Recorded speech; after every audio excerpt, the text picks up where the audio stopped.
Gaurav sir and Saudamani ma'am, and நம்ம technicians, cameraman, editor, நம்ம king of குத்து ஸ்ரீகாந்த் தேவா sir, ஆதவன் அண்ணா, விஜயெல்லாம் வேணாம் அண்ணன். அப்புறம் நம்ம கூப்பிட்டு தட்டாமல் வந்த இமான் அண்ணாச்சி, பிளாக் பாண்டி சார், நம்ம டான்ஸ் மாஸ்டர், நம்ம லிரிசிஸ்ட் கருணாகரன், என் டார்ச்சர் எல்லாம் தாங்கி இந்த படத்தை நல்லபடியாக ப்ரொடியூஸ் பண்ண ராதாகிருஷ்ணன் சார், கூட உப producer Bhuvaneswaran sir, Jyothilakshmi ma'am, Shaju, அவங்களெல்லாம் பயங்கரமாக டார்ச்சர் பண்ணியிருக்கேன். நான் பண்ணாத டார்ச்சரே இல்லை இந்த படத்தில். இது வேணும் இது வேணும் இது வேணும், ஃபஸ்ட்டு ஒன்று சொல்லிடுவேன், அதுக்கப்புறம் இது வேணும்னு சொல்லும்போது அப்படியே அந்த ராணா சொன்ன மாதிரி தான், அப்படியே ஒரு லுக்கு பார்ப்பார், சரி அப்படின்னு வந்துடுவார். அதுக்கு ஒரு பெரிய மன இது வேணும், பெரிய மனசு வேணும். அதெல்லாம் நான் கேட்கும் போது குவாலிட்டியில் காம்ப்ரமைஸ் பண்ணாமல் இந்த படத்தை பண்ண வச்சதுக்காக எல்லாருக்குமே நான் தேங்க்ஸ் சொல்லிக்கிறேன். என்னன்னு தெரியலன்னா திடீர்னு லைட் ஆஃப் ஆகும்ட்டு ஒரு பயம்தான், வேற பொதுவாக எல்லா புகழும் இறைவனுக்கே அப்படின்னு தான் சொல்லுவாங்க. ஆனால் என்ன மாதிரி மேடையில் உட்காந்துருக்கிற மாதிரி சினிமா கலைஞர்களுக்கெல்லாம் எல்லா புகழும் அவங்க சொல்ல வேண்டியது வந்து ரசிக பெருமக்களுக்கு அப்படின்னு தான் சொல்லணும். நான் அவங்க இல்லைன்னா இங்கே யாருமே இல்லை. ஏன் அவங்கள்லேருந்து ஆரம்பிக்கிறேன் அப்படின்னா, அவங்களும் பத்திரிகை மற்றும் அனைத்து டிவி ஊடக நண்பர்கள் இவங்க எல்லாருமே இந்த படத்தை பொறுத்த வரைக்கும் முதல் ப்ரொடியூசர் ராதாகிருஷ்ணன் அவர்கள். ஸோ அவருக்கு கண்டிப்பாக சப்போர்ட் பண்ண. அவர் என் பக்கத்தில் தான் உட்காந்துருந்தார். யார் என்னன்னு எனக்கு தெரியல. ப்ரொடியூசர்னு கூப்பிடும்போது தான் அவர் வந்து எந்திரிச்சுக்கும்போது தான் எனக்கு தெரிஞ்சது. அவ்வளோ சிம்பிளாக உட்காந்துருக்கார். ஒரு படம் எடுத்த ஒரு ப்ரொடியூசர் மாதிரி இல்லாமல். அது மட்டும் இல்லாமல் இதில் கோ ப்ரொடியூசர்ஸ் நிறைய பேர் இருக்காங்க. யாரோ சொல்லிட்டு இருந்தாங்க 8-9 பேர் என்னமோ, எல்லாத்துக்கும் நன்றி அப்படின்னு சொல்லிட்டு. அந்த மாதிரி நிறைய கோ ப்ரொடியூசர்ஸ் இருக்காங்க. ஸோ இத்தனை பேர் சேர்ந்து இந்த படத்தை செஞ்சுருக்கும் போது அவங்களுக்கு வந்து பத்திரிகையாளர்களும் ரசிக பெருமக்களும் பெரிய ஆதரவு கொடுக்கணும்னு சொல்லி ஆரம்பத்திலே கேட்டுக்கிறேன். விழா நாயகன் ஸ்ரீகாந்த் தேவா. இந்த சினிமாவில் ஆபத்தாண்டவன் அப்படின்னு சொல்லி சொன்னோன்னா அவங்க அப்பா அந்த பேர் எடுத்திருக்காரு. பெரிய ரஜினி சார் மாதிரி பெரிய ஆளுகளுக்கும் படம் பண்ணுவார். காசே இல்லை, ஏதோ கஷ்டப்பட்டு இப்போ தான் சிரமப்பட்டு பண்ணியிருக்கோம்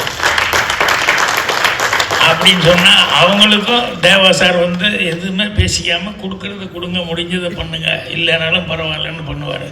அந்த வழியில் ஆபத்தாண்டவனா இன்றைக்கி ஸ்ரீகாந்த் தேவா எழுதிருக்காரு. ஸோ என்னுடைய வணக்கத்தை தெரிவிச்சுக்கிறேன். அவர் பேசும்போது நான் சிரிச்சுக்கிட்டேன். என்னென்ன ஸ்கேம் பற்றி அவர் பேசினார். ஏன் சிரிச்சுக்கிட்டேன் அப்படின்னா, தேர்தல் வரப்போகுது. ஓட்டுக்கு பணம் கொடுக்காம யாராவது இருக்காங்களா? வாங்காமல் இருக்க எத்தனை பேர் இருக்காங்க? இது நினைக்கும் போது இதே ஒரு ஸ்கேம் தானே.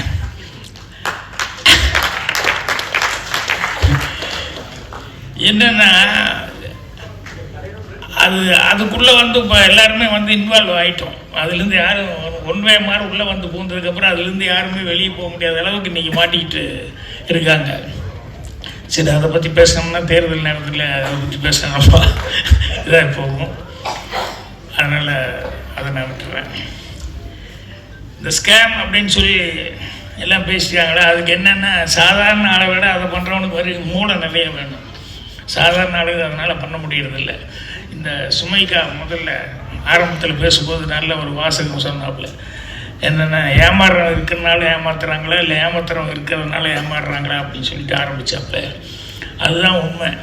ஏன்னா எல்லாரும் பண்ணுறது வந்து எல்லாருக்கும் வந்து ஈஸியாக பண்ணிட முடியாது. அதுக்குன்னு ஒரு தனி மூளை வேணும். என்ன அவங்க என்னென்னா நெகட்டிவில் போயிட்டாங்க. பாசிட்டிவில் போயிருந்தால் அவங்க வேறு மாதிரி வந்திருப்பாங்க. இது வந்து நினச்சி பார்த்தா ஒவ்வொன்றும் ஆச்சரியமாக இருக்கும். இது நம்ம ஊரில் மட்டும் இல்லை, எங்கே வெளியூருக்கு போனால் கூட இதில் வந்து இந்த மாதிரி எல்லாம் பண்ணுறது டெக்னிக்கலாக ஏமாத்துறதுங்கிறது. ஃபாரின் போயிருக்கிறோம் நான். அப்போ எங்கள் கூட ஆர்டிஸ்ட் இறந்துட்டாங்க. மஞ்சுளா, விஜயகுமார் ஒய்ஃப் மஞ்சுளா எங்கள் கூட வந்துருந்தது. பூர்ணிமா எல்லாருமே இருக்கேன். நாங்கள் ஒரு குரூப்பாக ஒரு 6-7 பேர் இருக்கிறோம். ஒரு ஏர்போர்ட்டில் வந்து நின்றுருக்கும்போது என்னமோ ஒன்று இது எடுக்கணும், பாஸ்போர்ட் அதை எடுக்கணும் அப்படின்னு சொல்லும்போது மஞ்சுளா அவங்களுடைய பேகை ஓப்பன் பண்ணி சூட்கேஸ் இதை ஓப்பன் பண்ணி அதுக்குள்ளே இருந்து அந்த பாஸ்போர்ட் அதை எடுத்தாங்க. எடுத்து பணம்லாம் எடுத்துகிட்டு ரெடி பண்ண திடீர்னு பார்த்தா பேனம் பேனம் அப்படின்னு ஒரு சவுண்டு. எல்லோரும் ஷாக் ஆகிட்டோம். பேனம் பேனம்னு ஒருத்தர் கத்தினா எல்லோரும் திரும்பி பார்க்குறான். ஒருத்தர் வயசான ஒருத்தர் பேனம் பேனம் அப்படின்னு சொல்லி அப்புறம் எல்லாம் கேட்கும்போது பேனம் ஏர்போர்ட்னா அப்புறம் யாரோ ஒருத்தர் திஸ் சைடு அப்படி இப்படின்னு எல்லாம் காமிச்சான். அப்புறம் நாங்கள்லாம் அந்த சைடுன்னு சொல்லி அவனை பார்த்துட்டு அதுக்கப்புறம் இப்படி திரும்பினா மஞ்சுளா ஐயோ அப்படின்றது என்னென்ன அவங்க பேக் காணும். அந்த பேனம்னு சவுண்டு கொடுத்தானே அவனுக்கும் டெக்னிக்கலாக ஒரு அண்டர்ஸ்டாண்டிங். நான் அந்த சவுண்டு கொடுத்தா எல்லோரும் திரும்புவாங்க. அந்த நேரத்தில் நீ பார்த்துக்கோன்னா யார் இந்த மாதிரி பர்ஸில் நகை இதெல்லாம் வச்சுட்டு வர்றாங்களோ அதை டெக்னிக்கலாக உடனே ஒரு சவுண்டு கொடுத்துன்னு எல்லோரும் டைவெர்ட் ஆகும் இல்லையா, தப்புன்னு அவன் எடுத்துக்கிட்டான். அங்கே போய் கேட்டோம்னா அந்த முன்னால் இருக்கவங்ககிட்ட போய் போலீஸ் அவங்ககிட்ட கேட்டோம்னா அவன் சொல்கிறான், இது தலைப்பு சொல்லிட்டான், நிர்வாகம் பொறுப்பு இல்லை, நீ கேர்ஃபுல்லாக இல்லாமல் இருந்தால் இத்தனை பெரிய க்ரௌடில் நான் இப்போ எங்கே போய் யாரான்னு போய் தேடுறது அப்படிங்கிற மாதிரி சொல்லி சாரிக்கிட்டேன். எங்களுக்கு ஃப்ளைட்டு வேறு, ஏன்னா ஒரு ஆள் வரலன்னா கூட ஃப்ளைட்டில் ப்ராப்ளம். எல்லாருமே டூரு ஒன்றாவே டிக்கெட் போட்டிருக்கோம். எங்களுக்கு அடுத்த ஊருக்கு போகிறது, அது அடுத்த ஸ்டேட்டுக்கு போகிறது பெரிய இடத்துல ஆயிடுச்சு. இதே மாதிரி எம்ஜிஆர் அவர்கள் உடம்பு சரியில்லாமல் இருந்தப்போ நான் நியூயார்க் போயிருந்தேன். அப்போ ஏர்போர்ட்டில் இறங்கணுன்னே வெளியே போகும்போது அங்கே ஃபார் டாக்ஸி அப்படின்னு சொல்லி போட்டு அங்கே ஏதோ போட்டிருந்தான். அதுக்குள்ளே என் கூட இருந்தவர் ஒருத்தன் கூப்பிட்டுட்டு இருக்கான், டாக்ஸி டாக்ஸி டாக்ஸி அப்படின்னு சொல்லி கூப்பிட்டுருக்கேன். நாங்கள் என் கூட இருந்தவர் வாங்க போகலாம் டைம் வேஸ்ட் பண்ண வேண்டாம்னு. இல்லை அங்கே ஏதோ போர்டு போட்டிருக்கான்னு நான் சொல்லிட்டு இருக்கிறேன். அங்கே போகலாம் கேப்ஷன் ஏதோ போட்டிருக்கான் போகலான்னா இது ரெண்டா சார் நான் கெலுசு சார் அப்படின்னு. அவர் ஏற்கனவே அமெரிக்காவில் போயிருக்காரு வந்திருக்காருன்றனால அவரையும் கூட கூப்பிட்டு வந்திருந்தோம். 4 பேர் போய் ஏறிட்டோம், 5 பேர் போய் ஏறினோன்னு 5 பீப்புள் அப்படின்னு சொல்லிட்டு உடனே போகும்போது அவன் ஏதோ ஒரு $50 இவ்வளோ தானே, $50 தானே அப்படின்னு சொல்லிட்டு அவன் கரெக்டாக தான் சொல்லியிருப்பான் வாங்க அப்படின்னு சொல்லிட்டு ஏறிட்டு போனோடனே பனி வேற கொட்டிக்கிட்டு அந்நேரத்துக்கு நெருப்பு மாதிரி போய் டபக்குன்னு காரில் ஏறி இறஞ்சிட்டோம். அங்கேருந்து ஹோட்டலுக்கு போனோம். போய் இறங்கணுன்னே $50 எடுத்து கொடுத்தோம். வாட் 50? இல்லை யூ ஒன்லி டோல்டு 50 அப்படின்னா ஈச் 50. 5 பேர்த்துக்கு $250 கொடுத்துட்டான்.